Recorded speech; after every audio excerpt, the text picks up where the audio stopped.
لیکن اس سے پہلے یا اس کے بعد اس کی زندگی میں کوئی ایسا فعل ہو گیا ہے جو اللہ کو بہت پسندیدہ ہے. ایک طرف ناپسندیدہ فعل ہو گیا اور دوسری طرف پسندیدہ فعل ہو گیا. تو کیا ہوا ہوگا پھر؟ دونوں کا پلڑا ایک طرح سے بھاری ہو جائے گا نا، مطلب ایکول ہو جائے گا. تو پھر وہاں اللہ کی حکمیت، اللہ کی مرضی کام، منشا کام کرے گی اس ذات کی جس نے ہمیں پیدا کیا، کہ میں جسے چاہوں گا بخش دوں گا اور جسے چاہوں گا عذاب دوں گا. اور اسی طرح ان لوگوں کے ساتھ جنہوں نے ایک بہت ہی پسندیدہ اللہ کے کام کیے، اور پھر بہت پسندیدہ کام کرنے کے بعد کچھ ایسا عمل کر دیا ہے جو اللہ کو بہت ناگوار ہے، چاہے وہ شرک بھی ہو سکتا ہے، کچھ ایسا کر دیا ہے، تب اللہ وہاں بھی اللہ کی مرضی کام کرے گی. کیا کرے گا؟ اب اس کی مرضی کے اوپر منحصر ہوگا کہ وہ بخش دے یا دوزخ میں پھینک دے. تو میرا رب جو ہے، اس لیے انسان کو کہتے ہیں کہ ہمیشہ پر امید رہنا چاہیے، ایون ڈیتھ تک، کہ کیا پتا آخری عمر میں اس سے کوئی ایسی نیکی ہو جائے جو اللہ کو بہت پسندیدہ ہو اور اس کی بخشش کا ذریعہ بن جائے، یا جوانی میں ہو جائے یا بچپن میں ناسمجھی کے دور میں اس نے اللہ کو سمجھ کے اس کی کوئی پسندیدہ بات کر دی. تو ہر صورت میں اللہ کی جو ہے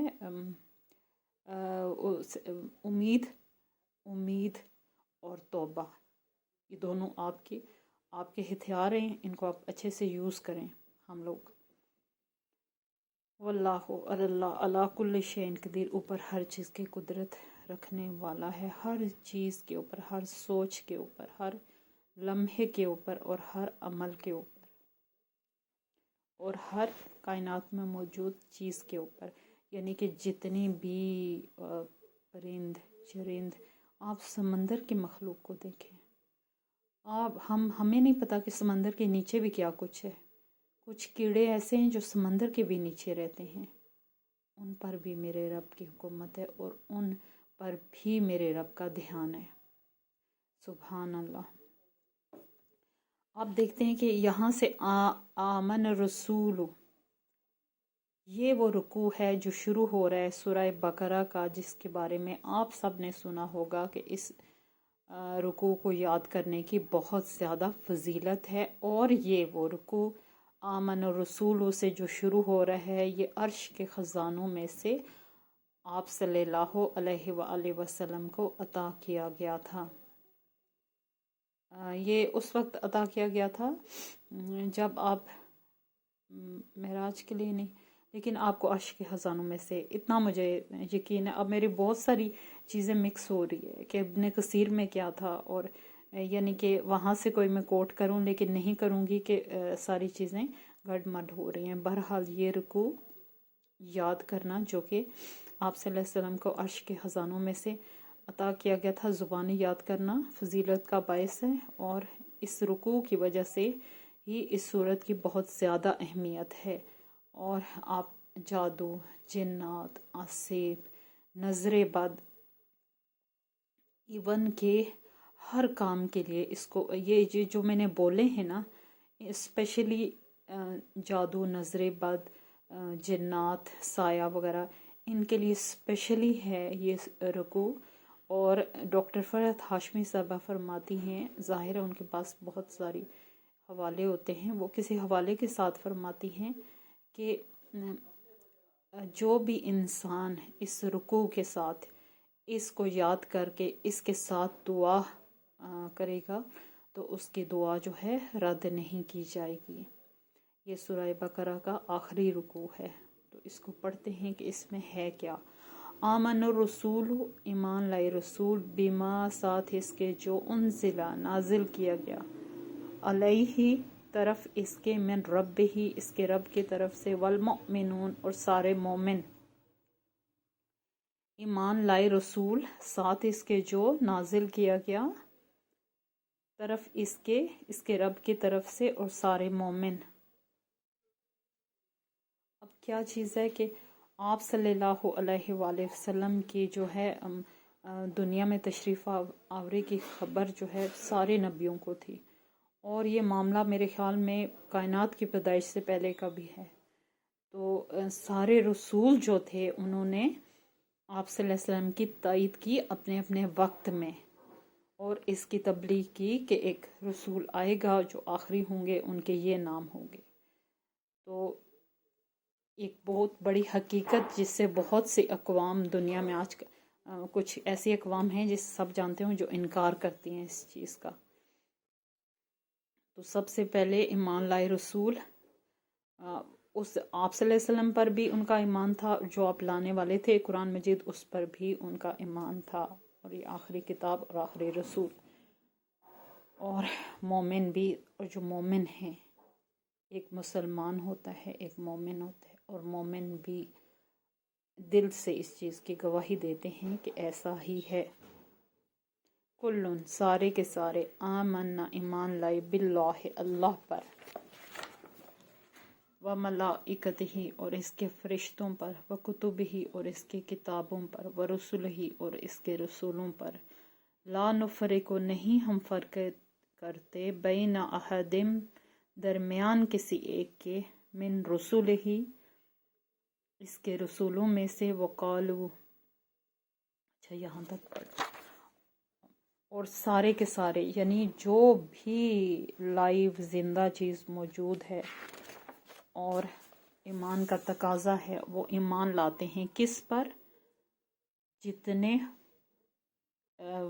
رسول، مومن اور جتنے حق پر یقین رکھنے والے لوگ ہیں وہ ایمان لاتے ہیں اللہ پر، اس کے رسول پر، اس کے رسولوں پر، اس کے فرشتوں پر، اور اس کی کتابوں پر، اور اس کے رسولوں پر. یعنی کہ وہ تمام جو ہے بلا تفریق ان سب پر ایمان رکھتے ہیں. یہ ایمان ان کے دل میں موجود ہوتا ہے ان کی پیدائش کے وقت کے ساتھ ہی. یعنی کہ اب ہم نے کسی کو نہیں دیکھا، حضرت آدم سے لے کر، میں اپنی ایز اے مسلم میں اپنی بات کروں گی، ہم نے حضرت آدم کو نہیں دیکھا، لیکن ہم ایکولی ان کو اسی طرح مانتے ہیں. حضرت عیسیٰ کو، حضرت موسیٰ کو، حضرت عیسیٰ کو ہم ایکولی اسی طرح مانتے ہیں جس طرح کہ ہم اپنے نبی کو مانتے ہیں.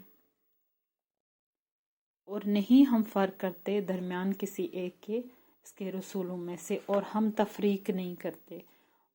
اور ایک اچھا مسلم اور ایک اچھا مومن کون ہے؟ جو اللہ کے احکام کو ایز اٹ از اور اس کی کتابوں رسولوں کو ایز اٹ از مانے بنا دیکھے.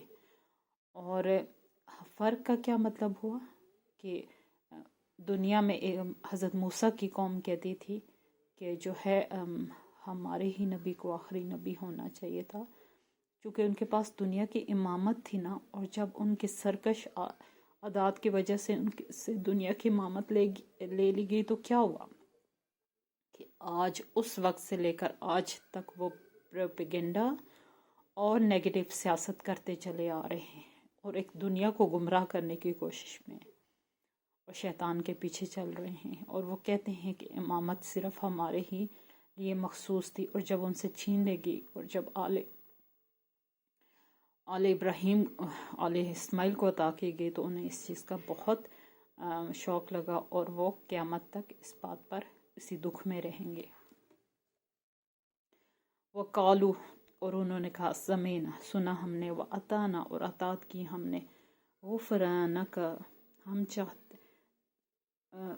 ہم چاہتے ہیں تیری بخشش، ربنا اے رب ہمارے، وعلیک المصیر اور تیری طرف ہی ہمارا لوٹنا ہے. اور وہ کیا کہتے ہیں؟ کون لوگ جو حق پر ہیں، وہ کیا کہتے ہیں کہ اے اللہ جو کچھ تو نے ہم تک پہنچایا اپنے پیغمبروں کے ذریعے، ان کی کتابوں کے ذریعے، دین کی صورت میں، ہم نے وہ سنا اور ہم نے اس کی اطاعت کی.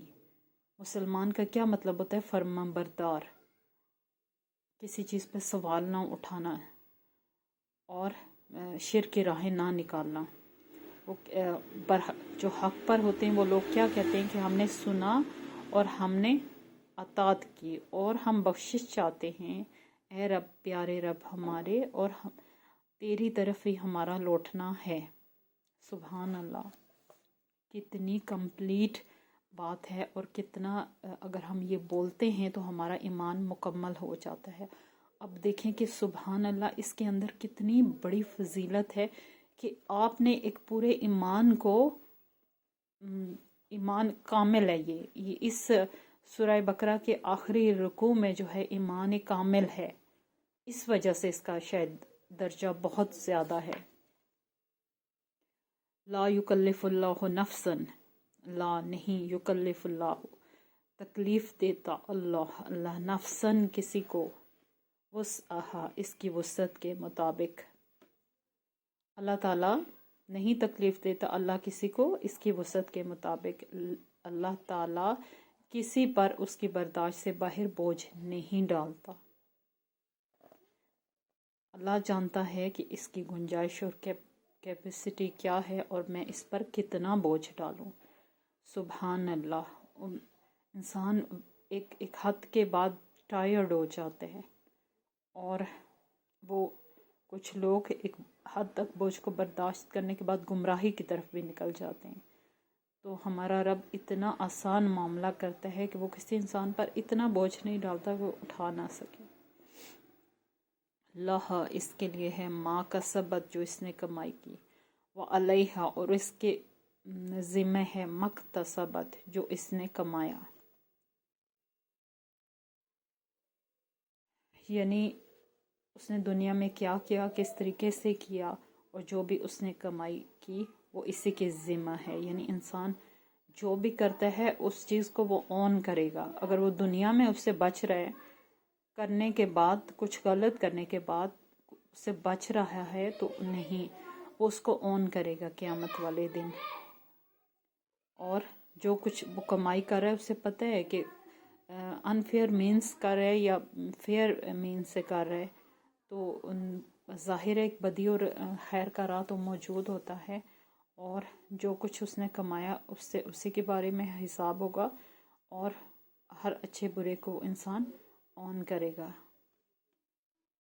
ربنا، اب بڑی اچھی دعا اس رکوع میں شامل ہے، بہت ہی اچھی دعا جو اکثر ہمیں نا مغفرت کے لیے، جب ہم 5واں کلمہ پڑھتے ہیں، لا حول ولا قوت الا باللہ پڑھتے ہیں، یا پھر ہم اس طرح کی چیزیں پڑھتے ہیں، تو ہمیں اس رکوع یہاں سے یہ دعا شروع ہو رہی ہے، اس کو بھی اپنی دعا میں شامل کرنا چاہیے۔ ربنا اے رب ہمارے، لا تؤاخذنا نہ پکڑنا ہم کو، ان نسینا اگر ہم بھول جائیں، او اخطانا یا خطا کریں ہم۔ اللہ تعالیٰ سے کیا کہہ رہے ہیں، کہا جا رہا ہے اس دعا کے ذریعے، یہ دعا جو اللہ نے انسانوں کی بخشش کے لیے ان کو سکھائی ہے، اس میں کیا انسان کیا اللہ سے دعا کر رہا ہوتا ہے کہ اے اللہ تعالیٰ، اے ہمارے پاک رب، ہمیں ہماری غلطیوں پر نہ پکڑنا، کیونکہ بھول چوک انسان کے ساتھ ہے۔ ہو سکتا ہے کہ ہم بھول کر لیں، یا ہو سکتا ہے کہ ہم واقعتاً خطا کر لیں، بھول کر لیں یا جان کر لیں۔ اے اللہ، ہم دونوں صورتوں میں تجھ سے اس کی معافی چاہتے ہیں، اور ہماری خطاؤں کو بخش دینا اور ہمیں پکڑنا نہ۔ ربنا اے رب ہمارے، ولا اور نہ تحمل تو ڈال، علینا ہم پر، اسرن کوئی بوجھ، کما جیسا کہ حملتہ ڈالا تو نے اس کو، علی الذین ان لوگوں پر، من قبلنا جو ہم سے پہلے تھے۔ اب اس دعا کی مزید ڈیٹیل ہے، اور ہم پر، اور نہ تو ڈال ہم پر کوئی بوجھ، جیسا کہ ڈالا تو نے اس کو ان لوگوں پر جو ہم سے پہلے تھے۔ اور جیسے بہت سی قومیں تباہ ہوئی ہیں، برباد ہوئی ہیں، اور ان کی عبرت موجود ہے، عبرت ہم ان سے لے سکتے ہیں، ان کے آثار موجود ہیں، تو ہمیں ان سے عبرت پکڑنی چاہیے، اور ہمیں ہر صورت میں اللہ سے معافی کرنی چاہیے، اور ہمیں اللہ سے یہ کہنا چاہیے کہ اے اللہ، انسان جو ہے کمزور پیدا کیا گیا ہے، تو ہمیں آزمائش میں اتنا نہ آزمانا کہ ہم جو ہے جس طرح ہم سے اگلے لوگ آزمائے گئے اور جو آزمائش میں پورے نہ اترے اور قوموں کی قومیں برباد ہوئی، اور ہمارے ساتھ نرمی کا معاملہ کرنا، یعنی اس آیت میں یہ کہا جا رہا ہے۔ ربنا، اے رب ہمارے، ولا اور نہ تو ہم ملنا، تو اٹھوا ہم سے، مالا اس کو جو، لا طاقت نہیں طاقت، لنا ہمارے لیے، بھی اس کی۔ اس کا بھی سیم وہی مطلب ہے، لیکن بہت زیادہ اس کی جب آپ تشریح میں جاتے ہیں تو اس کی بہت ہی اس میں ویریشن ہے اور بہت اس میں وسعت ہے۔ تو ہم پہ اللہ تعالیٰ سے دعا کی جا رہی ہے، انسان کو سکھائی جا رہی ہے کہ اللہ سے کہیں کہ ہم پر اتنا بوجھ نہ ڈالنا جس کی ہمیں طاقت نہیں ہے اٹھانے کی، ورنہ ہم بہک جائیں گے، بھٹک جائیں گے، اور ہمارے نفس ہمیں گمراہی پر آمادہ کر دیں گے۔ اور اے اللہ پاک، تو نے انسان کو بہت اچھے سے بنایا ہے، اپنے رب کی تعریف کریں اور اس سے کہیں کہ ہماری طاقت محدود ہے، اس لیے ہماری آزمائش بھی محدود رکھنا، اور ہمیں اچھی زندگی دے کر اپنے نیکوکار بندوں میں شامل کرنا۔ واعف عنا، درگزر فرما ہم سے، یعنی اگر ہم کوئی بھول کر کے کچھ برا کر لیں تو ہم سے درگزر کا معاملہ فرما۔ واغفر لنا، اور بخش دے ہمارے لیے، اور ہمیں بخش دے، ہمارے لیے بخشش بہت ضروری ہے، تاکہ ہم اللہ کے برحق جو عذاب ہیں ان سے بچ سکیں۔ اے اللہ، اگر ہم اس دنیا میں بھٹک گئے، گمراہی کی طرف نکل گئے تو ہمیں بخش دے، کیونکہ تو جو ہے بخشنے والا مہربان ہے، اور ہم گناہ گار ہیں۔ ورحمنا، اور رحم فرما ہم پر۔ اور یہ دنیا تیرے رحم کے باعث چل رہی ہے، اور ہم بار بار گناہ کرتے ہیں، اور ہم بار بار تجھ سے رحم کی امید کرتے ہیں، تجھ سے تیرا رحم مانگتے ہیں۔ اس کا یہ مطلب ہے انت مولانا، تو ہی ہمارا مولا ہے، یعنی کہ تو ہی ہمارا اللہ ہے، وہ اللہ جس نے اس کائنات کو پیدا کیا ہے، ہمارا سب کچھ تو ہی ہے، مولا ہے ہر چیز کا، کی دیکھ ریکھ کرنے والا تو ہے، ہر چیز کی، ہر سانس دینے والا تو ہے، ہر ایون آئی کو ونک کرتے ہیں نا، آئی ونک کرنے کے لیے اگر نہ کر سکیں، یہ کتنی بڑی نعمت ہے کہ ہم آئیز کو ونک کر سکتے ہیں، اور دماغ کا اتنا پیچیدہ سسٹم ہے، اگر ایک نس ادھر سے ادھر ہو جائے، ایک ذرا سی گڑبڑ ہو جائے تو کیسے ہم کس حالت میں آ جائیں گے۔ انتا مولانا، تو ہمارا مولا ہے، کیونکہ تو ہر چیز پر قادر ہے، یہ سب نظام تیری وجہ سے چل رہا ہے۔ فانصرنا، پس مدد فرما ہماری، یا اللہ پاک ہر کام میں ہمارے لیے آسانی کر۔ یہ دنیا ایک جائے حسرت ہے، تنگی کی جگہ ہے، آزمائش کی جگہ ہے، ہمیں اس دنیا میں ایکچولی آزمایا جا رہا ہے نا، تو کتنے معاملات ہوتے ہیں جن انسان اپنے خواص کھو بیٹھتا ہے، سب کچھ بہت زیادہ پینک ہو جاتا ہے، پریشان ہو جاتا ہے۔ فانصرنا، پس مدد فرما ہماری، ہر معاملے کو تو دیکھ اور ہمارے لیے آسانی کر۔ ہم جب اس سے رجوع کریں گے تو وہ یقیناً ہماری مدد کرے گا۔ اس نے اسی لیے دعا کا حکم دیا اور مانگنے کا حکم دیا، اور اور جو دعا ہوتی ہے وہ عبادت کی جان ہوتی ہے۔ علی القوم فانصرنا، پس مدد فرما ہماری، علی القوم الکافرین، اوپر کافر قوم کے۔ کافر قوم سے مراد وہ ہے جو حق سے ہٹے ہوئے ہیں، اور ایون دنیا بھری ہوئی ہے ایسی اقوام سے، اور جو ہے یہ ہمیشہ ہی مسلمانوں کو تنگ کرنے کے لیے کچھ نہ کچھ کرتے رہتے ہیں، اور یقیناً مسلمانوں کے اندر وہ باتیں نہیں رہی جو ان کے اندر ہونی چاہیے۔ تو ان حالات میں ہر جگہ کون ان کی مدد کر رہا ہے؟ اللہ مدد کر رہا ہے، اور وہی کرتا رہے گا، کیونکہ جس پہ بھروسہ کیا جاتا ہے، جس سے مدد مانگی جاتی ہے، وہی کرتا ہے۔ جب ایک قوم دوسرے کے لیے نہیں نہ اٹھتی تو پھر اس صورت میں اللہ ہی مدد کر رہا ہوتا ہے، کیونکہ اللہ تو اپنے بندوں کو جو اس کو پکارنے والے ہیں ان کو تو اکیلا نہیں چھوڑتا، ان کے ساتھ ہمیشہ رہتا ہے۔ اور اے اللہ جب تک ہم ہیں ہر کافر و ظالم سے ہمیں بچا لے۔ تو دوستو یہاں پہ سورہ بقرہ کا اختتام ہو گیا، اور یہ دعا اپنی دعاؤں میں ضرور شامل کریں، اور یہ کس قدر جامع اور مکمل دعا ہے۔ کل انشاءاللہ سورہ آل عمران شروع کریں گے۔ اس دعا کے ساتھ اختتام کرتے ہیں۔ اللہم انی اسألک علما نافعا وعملا متقبلا ورزقا طیبا، آمین۔ اللہ حافظ۔